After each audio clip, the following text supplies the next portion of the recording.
नमस्कार दोस्तों। किसानों के आंदोलन का 24वां दिन है। यूं तो किसानों ने आंदोलन उसी दिन से शुरू किया था जिस दिन से राज्यसभा में यह बिल पास हुआ था और कानून की शक्ल अख्तियार किया था। लेकिन दिल्ली की सीमाओं के आसपास किसानों ने घेराबंदी की, मोर्चेबंदी की।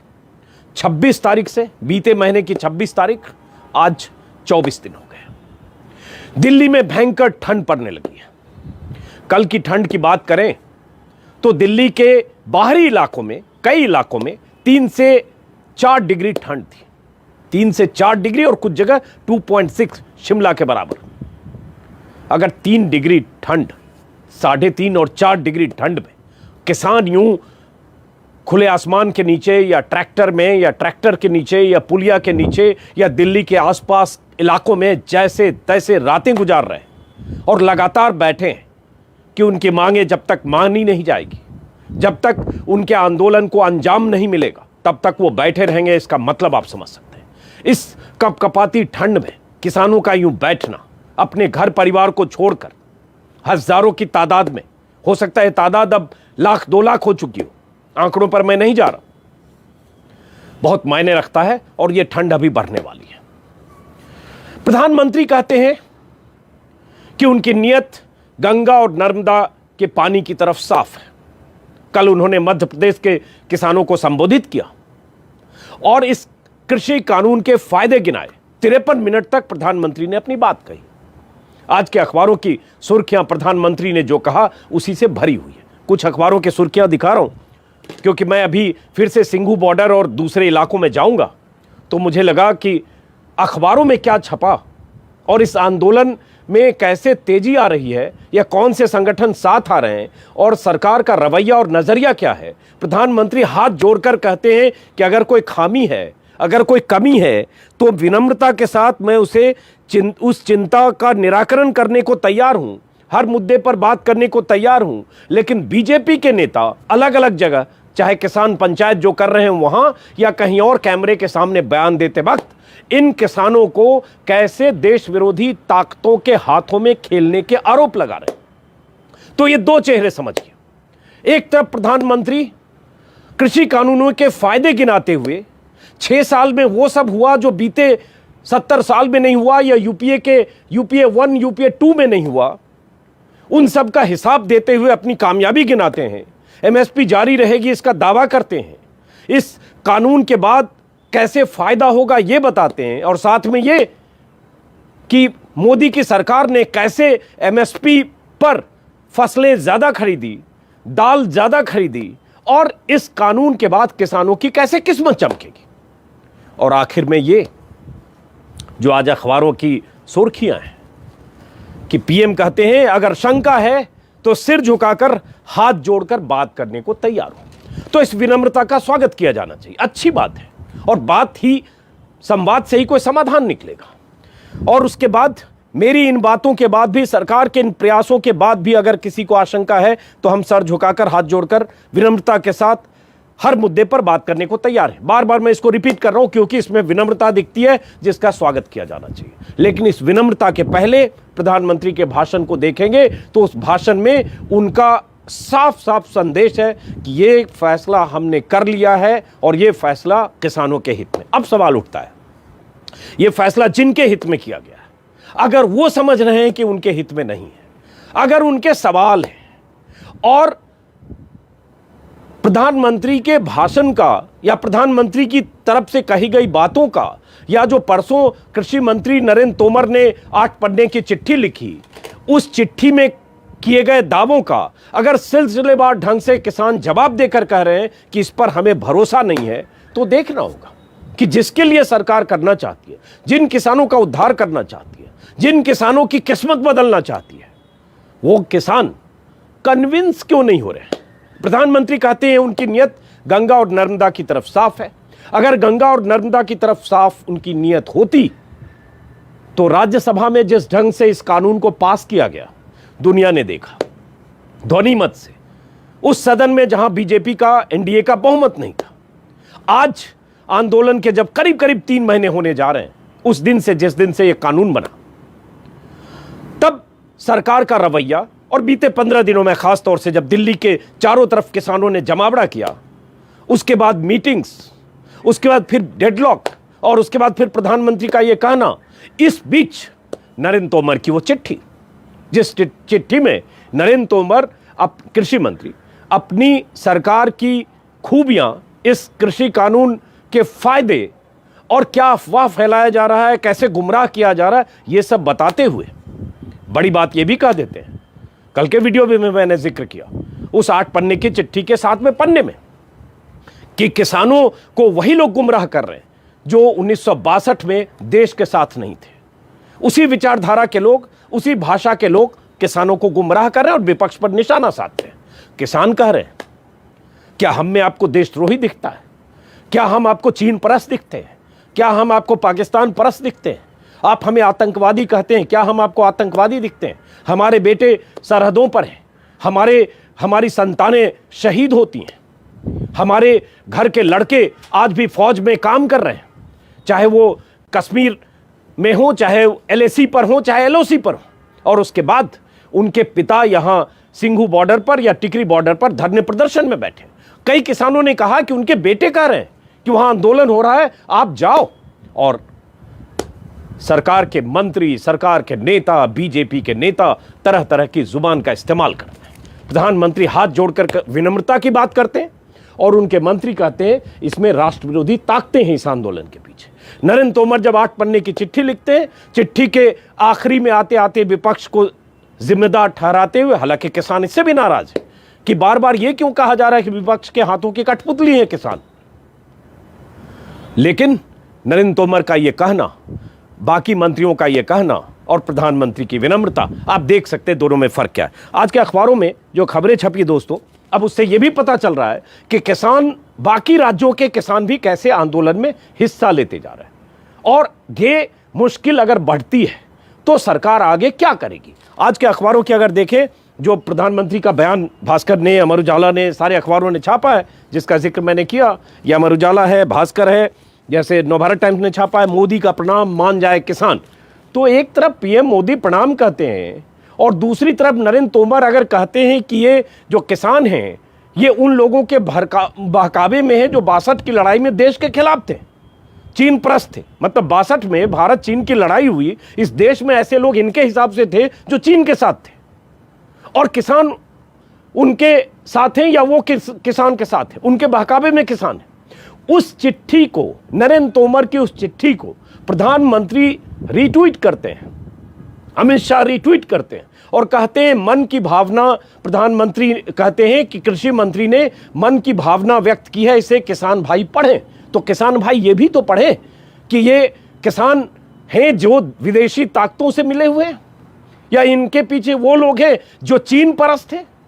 और उसके बाद आज ही अखबार में मैं बयान देख रहा हूं कि जो बीजेपी के मंत्री हैं, केंद्रीय मंत्री, वो अलग अलग जगह जो पंचायत कर रहे हैं वहां जाकर कहते हैं कि आंदोलन देश विरोधी ताकतों के हाथों में चला गया है।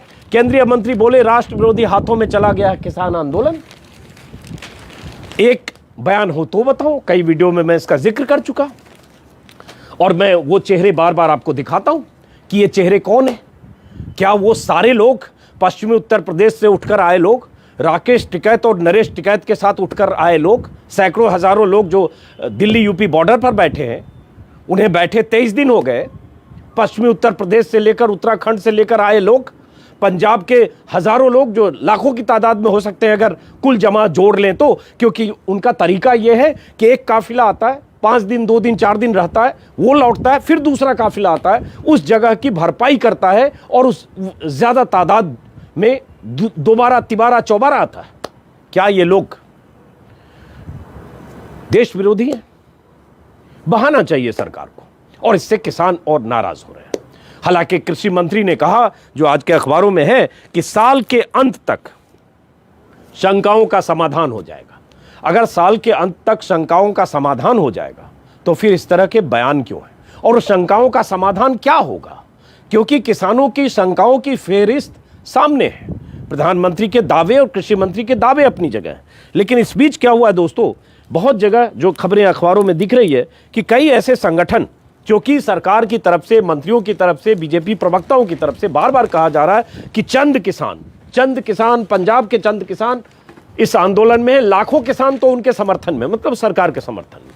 तो ये आंदोलनकारी किसान ये भी कहते हैं कि जो समर्थन में किसान हैं, लाखों किसान हैं, और अगर हम चंद किसान हैं तो सड़क पर आए, वो कहें कि हम सरकार के साथ हैं, आंदोलन के खिलाफ हैं, आए। तो सिर्फ नरेंद्र तोमर के साथ कुछ किसान नेताओं की तस्वीरें छपती है, दिखती है, फोटो अपॉर्चुनिटी होती है, ट्विटर पर शेयर होती है, वो किसान आए सड़क पर कि हाँ ये आंदोलन किसानों के हक में नहीं है, ये किसान नेता कह रहे हैं, आंदोलनकारी किसान नेता। अब मैं कुछ खबरें देख रहा हूं कि जो अलग अलग अखबारों में है, जिसमें है कि किस तरह से अलग अलग राज्यों से इस किसान आंदोलन को समर्थन मिल रहा है। उसी में मैं देख रहा हूं अमर उजाला में जैसे खबर है कि 26-27 दिसंबर को 30,000 किसान दिल्ली पहुंचेंगे।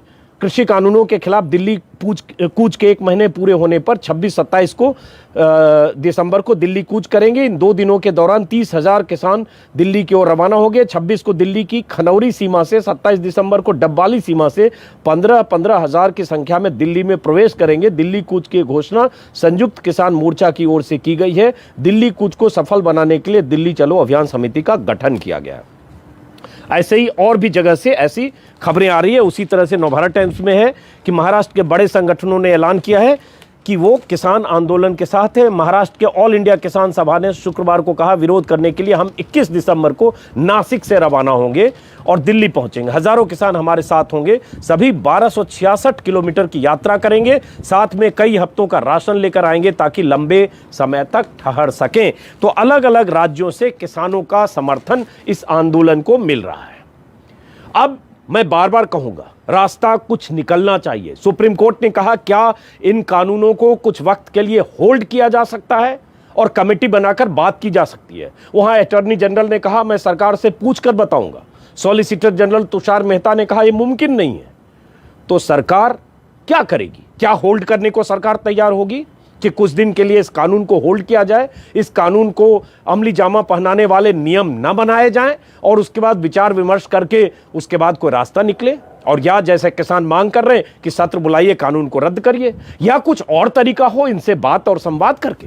ये किसान कह रहे हैं कि प्रधानमंत्री मोदी कई बार संबोधित कर रहे हैं किसानों को, कच्छ के किसानों को संबोधित वहां जाकर कर रहे हैं, मध्य प्रदेश के किसानों को यहां से डिजिटल माध्यम के जरिए कर रहे हैं और अलग अलग जगह किसानों से बात कर रहे हैं, मन की बात भी कर रहे हैं, मोनोलॉग की तरह भाषण भी दे रहे हैं। लेकिन आंदोलनकारी किसानों से क्यों संवाद नहीं कर रहे हैं? कल राकेश टिकैत ने कहा विज्ञान भवन में प्रधानमंत्री आए, 1000 किसान को बुलाएं या कोई ऐसी जगह और संवाद करें। ये बहुत सारे उन किसानों का कहना है जो आंदोलन पर और इस तरह के धरने पर बैठे। अब जो अखबारों में कई तरह की खबरें हैं उसमें एक अहम यह है कि चौधरी वीरेंद्र सिंह बीजेपी के नेता हैं, पूर्व केंद्रीय मंत्री रहे, हरियाणा के, उन्होंने भी कल किसान आंदोलन को समर्थन देने का ऐलान किया है। अब अगर केंद्र सरकार के मंत्री, नेता, प्रवक्ता कहते हैं इसमें देश विरोधी ताकतें हैं, इनके पीछे विदेशी साजिश है, तो ये चौधरी वीरेंद्र सिंह, ये तो बीजेपी के नेता, हरियाणा के दिग्गज नेता हैं, केंद्र में मंत्री रहे, तो इनके पीछे कौन सी साजिश है? चौधरी वीरेंद्र सिंह न सिर्फ उन्होंने समर्थन किया किसान आंदोलन का, बल्कि वो धरना स्थल पर भी कल गए और उन्होंने कहा कि मैं किसानों के इस आंदोलन को देखने, समझने, समर्थन देने सिंघू बॉर्डर या बाकी जगह भी जाऊंगा। वो बीजेपी के नेता है। इसके अलावा क्या हुआ? अमर उजाला में विस्तार से खबर छपी है, हरियाणा सत्तारूढ़ गठबंधन में असंतोष, और इसी में है कि किसान आंदोलन के बीच खट्टर सरकार को समर्थन दे रही जेजेपी में जबरदस्त असंतोष है। जेजेपी मतलब दुष्यंत चौटाला की पार्टी, जिनकी 10 सीटें हैं और वो उप मुख्यमंत्री हैं। उन्होंने भी मुलाकात की थी केंद्रीय मंत्रियों से, राजनाथ सिंह से, नरेंद्र तोमर से, पीयूष गोयल से पिछले हफ्ते, ये भी जिक्र मैंने किया था। लेकिन अब कहा जा रहा है कि 10 में से 6 विधायक, दुष्यंत चौटाला की पार्टी के 10 में से 6 विधायक नाराज हैं और वो आंदोलन का समर्थन करते हुए इसके समर्थन में प्रस्ताव पारित करने के लिए विधानसभा का विशेष सत्र बुलाने की मांग कर रहे हैं। ये जो मांग कर रहे हैं ये सरकार को समर्थन देने वाली पार्टी के विधायक हैं, दुष्यंत चौटाला की पार्टी के विधायक, जिन विधायकों के नेता हरियाणा में उप मुख्यमंत्री हैं। तो असंतोष सत्ताधारी दल के सहयोगियों के भीतर है। एक असंतोष आपने देखा जब हरसिमरत कौर इस सरकार से बाहर हो गई थी। प्रकाश सिंह बादल ने तल्ख बयान दिए। पद्म विभूषण जो बहुत बड़ी इस देश की सबसे बड़े अवार्ड्स में एक है, सम्मान में एक है, वापस किया। और जब कहा गया ये आतंकवादी हैं, खालिस्तानी हैं, किसान आंदोलन को बदनाम करने के तमाम तरह के बयान, टुकड़े टुकड़े गैंग हैं, तो सुखबीर बादल ने कहा असली टुकड़े टुकड़े गैंग तो बीजेपी के नेता हैं। तो आपस में जो दशकों तक साथ रहे वो एक दूसरे को लेकर ये कह रहे हैं, ये आप जानते हैं। और उसके बाद अब इसमें मैं देख रहा हूं इसी में कि बाकी कुछ निर्दलीय विधायक भी हैं। राज्य के 6 में से 5 निर्दलीय विधायकों ने रणधीर सिंह गोलन के निवास पर बैठक करके किसान आंदोलन के पक्ष में बयान दिया है। तो ये वो नेता हैं या वो विधायक हैं जिन्हें आप क्या देशद्रोही कह सकते हैं, जिन्हें चीन पाकिस्तान परस्त कह सकते हैं, जिन्हें विपक्ष के हाथों में खेलने की बात कहकर आप ये खारिज कर सकते हैं। और दरअसल किसान नेताओं ने रणनीति के तहत विपक्ष के नेताओं को या राजनीतिक दलों से दूरी बना रखी है, मंच पर राजनेता नहीं है। और अगर आंदोलन को इस तरह से चिन्हित करेंगे तो अन्ना आंदोलन की मिसाल सामने है, 2011-12 में क्या हुआ था। तो फिलहाल दोस्तों कहने का यह मतलब है कि लगातार बीजेपी की तरफ से कई नेता, कई मंत्री, कई मुख्यमंत्री लगातार खूबियां बताते हुए लेख लिख रहे हैं। आज भी मैं देख रहा हूं उत्तराखंड के मुख्यमंत्री का लेख है। शिवराज सिंह चौहान की तरफ से कल बहुत बड़ी चिट्ठी थी कि मैं किसान नेता हूं, माफ करें, मैं किसान का बेटा हूं, मैं जानता हूं किसान की तकलीफें और इसलिए मध्य प्रदेश ने किसानों के हित में ये सब किया है और क्या क्या किया है उसकी फेहरिस्त भी बता दी। लेकिन मध्य प्रदेश को लेकर भी सवाल है कि वहां जिन किसानों के लिए बेहतरी की बात करते हुए दावे करते हैं, वहां किसान बीमा का क्या हाल है, फसल बीमा का, माफ करें, फसल बीमा में हमने देखी थी खबरें कुछ महीने पहले, 3-4 महीने पहले, कि 2 रुपए, 10 रुपए, 20 रुपए भी फसल बीमा के तौर पर किसानों को मिला है। और मंडियों को लेकर दावे कि मंडियों पर कोई फर्क नहीं पड़ेगा। कल ही एक स्टोरी मैंने शेयर की है अपने ट्विटर पर कि कैसे वहां मंडियों का कारोबार ठंडा पड़ा है और मंडी के जो सचिव हैं उन्होंने कई मंडियों के सचिव से एनडीटीवी ने बात करके एक स्टोरी फाइल की। तो किसानों की आशंकाओं के बीच, सरकार के दावे के बीच किसान नेता कह रहे हैं उन्हें भरोसा नहीं। कल राकेश टिकैत ने मुझसे भी बातचीत में कहा और अपने भाषण में भी कहा कि प्रधानमंत्री जो बयान दे रहे हैं वो उसमें बहुत झूठ है। प्रधानमंत्री को कोई नौकरशाह लिख कर देता है, उनकी टीम लिख कर देती है, वो पढ़ते हैं, उसमें तथ्यात्मक हेरफेर है। अगर किसानों के प्रति इतनी चिंता है तो यूपी में 7,000 करोड़ गन्ना मालिकों, गन्ना मिलों पर बकाया है, वो क्यों नहीं मिला और क्यों नहीं मिलता है, समय पर भुगतान क्यों नहीं होता है। एमएसपी की बात, आप गारंटी की बात, किसान कहते हैं एमएसपी की गारंटी दो, लेकिन दूसरी तकलीफ की लंबी लिस्ट है कि कैसे हर राज्य में किसान की 1888 रुपए में जो फसल एमएसपी के हिसाब से चावल बिकना चाहिए वो 1000, 1200, 900, 1300 में, 1300 तो बहुत बड़ी चीज, वो 1000, 1200 में किसान बेचने को मजबूर है। तो इन खबरों के बीच दोस्तों सवाल यही है कि अगर नरेंद्र तोमर कहते हैं कि साल के अंत तक किसानों के इस मुद्दे का समाधान हो जाएगा, शंकाओं का समाधान हो जाएगा, दरअसल तो क्या शंकाओं का समाधान होगा? और शंकाओं का समाधान जिस तरह से सरकार ये कहती है, अगर नरेंद्र तोमर ने कल कहा कि किसान बताएं कहां समस्या, किसान कह रहे हैं हमने 5 बार बता दिया, अब उसके अलावा हम किसी सूरत में इस पर मानने को तैयार नहीं है। किसान बार बार कह रहे हैं, सरकार कह रही है इस पर विचार विमर्श बहुत पहले से चल रहा था, 20 साल से प्रधानमंत्री की तरफ से, मंत्रियों की तरफ से कहा जा रहा है। किसान कह रहे हैं लेकिन अभी जब कानून बन रहा था तो किसानों से सहमति ली गई क्या? जो इसके पीड़ित हैं या जो इसके लाभार्थी हैं, जो स्टेक होल्डर दरअसल है, क्या उनसे बड़े पैमाने पर डिस्कशन हुआ क्या उनकी सहमति ली गई? क्या उनकी आशंकाएं, क्या उनकी चिंताओं को शामिल करके सरकार ने विचार विमर्श किया? ये सवाल बार बार पूछ रहे हैं। इस बीच सुप्रीम कोर्ट का दखल है। अब देखना है कि सुप्रीम कोर्ट के दखल के बाद कोई रास्ता निकलता है या सरकार इसी तेवर पर रहती है, या फिर आगे किसी तरह से अगले 10 दिन 15 दिन में अगर रास्ता नहीं निकलता है तो समझिए इतनी कंपकपी, इतनी ठंड, और दिल्ली में लगातार ठंड बढ़ेगी। अभी बर्फबारी होगी आसपास के हिल स्टेशन पर, शिमला से लेकर मसूरी तक, और तब दिल्ली में ठंडी हवाएं चलेगी। अभी भी ठंडी हवा चल रही है, मैंने ही 3 पहन रखा है, लेकिन मैं घर में हूं, वो सड़क पर है, और सड़क पर अलाव जलाकर अपनी ठंड को कम करने की कोशिश जरूर कर रहे हैं। लेकिन 1000 दूसरी तरह की परेशानियां होती हैं, सुबह उठना, नहाना, टॉयलेट, आप सोच नहीं सकते। मैं हर रोज जाता हूं और देखता हूं, कल्पना करता हूं कि कैसे यहां परिवार के साथ महिलाएं, बच्चे, बुजुर्ग 70, 80, 85 साल के बुजुर्ग, उन बुजुर्गों के चेहरे देखता हूं और वो जब कहते हैं कि मैं अपनी फसल कम पर बेचता हूं और उसके बाद अब सरकार के इससे मेरे भीतर ये डर है, तो उसके बाद ये कहकर सिर्फ खारिज कर देना कि इनके पीछे विदेशी ताकतें हैं, इनको 1962 की लड़ाई में जिन्होंने देश का साथ नहीं दिया वो इनको भड़का रहे हैं, तो मुझे लगता है सरकार गलत दिशा में तर्क और दलील पेश कर रही है और ये दरअसल अन्नदाता हैं और इनको इस तरह से अगर आप डिस्क्रेडिट करने की कोशिश करेंगे तो मुश्किल सरकार के लिए होगी। फिलहाल उम्मीद करते हैं कि आने वाले समय में कोई रास्ता निकले। उम्मीद करते हैं कि किसान संगठन भी सकारात्मक होकर सोचे, कुछ पहलू अगर लगता है कि इस पर सहमति बन सकती है तो सोचे और सरकार को जिद छोड़नी चाहिए। और अगर सरकार संवाद कर रही है, सरकार कहती है, प्रधानमंत्री हाथ जोड़कर कहते हैं कि मैं आपकी आशंकाओं को दूर करने को तैयार हूं, तो अपने उन मंत्रियों की जुबान पर ताला लगाना चाहिए जो किसानों को देशद्रोही, चीनी, पाकिस्तानी न जाने क्या क्या कर रहे हैं। और ये कहने वाले मामूली लोग नहीं है, केंद्रीय मंत्री से लेकर सूबे के कृषि मंत्री तक शामिल होते हैं। कई बार कई लोगों के नाम ले चुका, इसलिए उस पर अभी नहीं जा रहा हूं। फिलहाल इस वीडियो को यहीं खत्म करता हूं दोस्तों, फिर मैं जाऊंगा सिंघू बॉर्डर, जो कुछ देखूंगा वो तस्वीरों के जरिए, वीडियो के जरिए आप तक पहुंचाऊंगा।